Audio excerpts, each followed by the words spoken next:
It's winter, the windows are shut, the heat is blasting, and the air is bone dry. Your skin is cracking, your sinuses hurt, so naturally, you turn on a humidifier. But if you have your air purifier running in the same room, you might be destroying your high-quality purifier without knowing it. Here at AirDoctor, you don't know how many times we've seen people making this mistake. So in this video, we're going to show you the exact configuration we recommend after personally testing this method ourselves.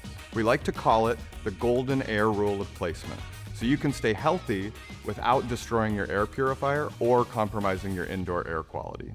First, let's settle the debate once and for all. Can you run a humidifier and an air purifier at the same time? The answer is yes. In fact, we recommend it. Keeping your sinuses moist is actually one of your best defenses against flu season viruses. But the way you do it matters. If you get it wrong, you risk two things: clogging your filter with invisible dust generated by your humidifier, or growing harmful mold inside your machine, which can be linked to serious respiratory issues. We're going to cover the invisible dust problem, the harmful mold danger zone, and finally, the perfect room setup. So let's jump into it. Most humidifiers on the market are ultrasonic. Here's the secret nobody tells you. They use high-speed vibration to turn water into mist. This creates a mist that contains moisture as well as all the contaminants and minerals that naturally occur in tap water. As a result, whenever you fill the humidifier with regular tap water, you aren't just adding moisture to the air. You're literally spraying dissolved minerals and dangerous contaminants into your environment. This is called white dust. This white dust puts an extra burden on your air purifier filters. Over time, the minerals and contaminants can bond with each other and create a layer like cement. Suddenly, a filter that was supposed to last a full year may be clogged and ruined in just a few weeks. The second risk is humidity overload. You never want your room's humidity to go above 60%. If the air's too wet, two bad things happen. First, your carbon filter. It's designed to absorb gases and odors.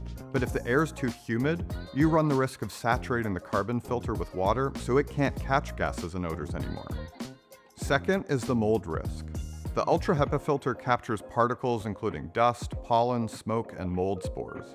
If the filter's damp, you're creating the perfect environment for the mold spores to activate and grow into a living mold infestation. So how do we fix this? Here's the AirDoctor winter prescription for safely operating a humidifier. Rule number 1, keep them separated. Place your humidifier on the opposite side of the room from your AirDoctor, at least 6 to 10 feet apart. You want the moisture to evaporate into the air before it gets pulled into the purifier. The distance not only allows for that humidity to spread evenly across the room, but also to help ensure that the filter won't get saturated by excess water. Plus, the distance between these two devices creates a flow of air and humidity across your room, making sure that both the purifier and the humidifier are working up to their full potential. Rule number 2, when using an ultrasonic humidifier, only use distilled water or reverse osmosis purified water, which reduces the minerals and contaminants from the water. No minerals means no white dust. No white dust means your filter stays cleaner. Distilled water is usually pretty easy to find at your local big box store. Although I personally prefer using my countertop reverse osmosis water from AquaTrue. Also, as a general rule, you don't want to inhale tap water mist, which may contain dangerous chemicals like PFAS, microplastics, lead, arsenic, and even mold, viruses, and bacteria. So, to recap, remember to keep a good distance between the humidifier and your AirDoctor purifier while steering away from tap water to avoid mineral buildup inside the filter. But there's one more element to achieving the perfect winter setup, and it has to do with this little device. With that, we come to rule number 3, monitor the humidity. Aim for 30 to 50%. This is the sweet spot where your skin feels good, viruses struggle to survive, and mold growth is not encouraged.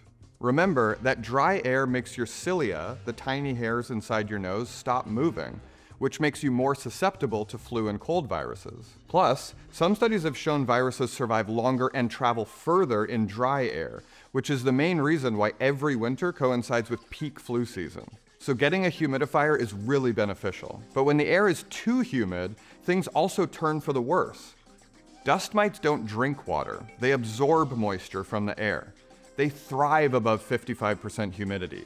Same thing with mold spores. which feed and grow when relative humidity hits 60%. So here's a pro tip. Try to make sure your space is between that 30 to 50% humidity range. If you're unsure how to track this optimal humidity range, a hydrometer like this one is a helpful tool you can look into. Let's review some of the main points we've covered. Winter is the hardest season for your home's air. Between the furnace kicking up dust and the windows being closed tight, your AirDoctor's air purifier is working overtime. That's without considering some of the worst offenders for air quality, like volatile organic contaminants from gas fireplaces and smoke from wood-burning ones. If you've been running a humidifier with tap water near your unit, do me a favor right now. Open it up and check the filter. If it looks gray, chalky, or white, it's time to swap it out. I put a link in the description for genuine AirDoctor replacement filters so you can start fresh for the season.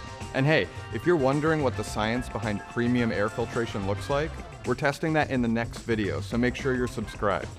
Breathe easy, and I'll see you in the next one.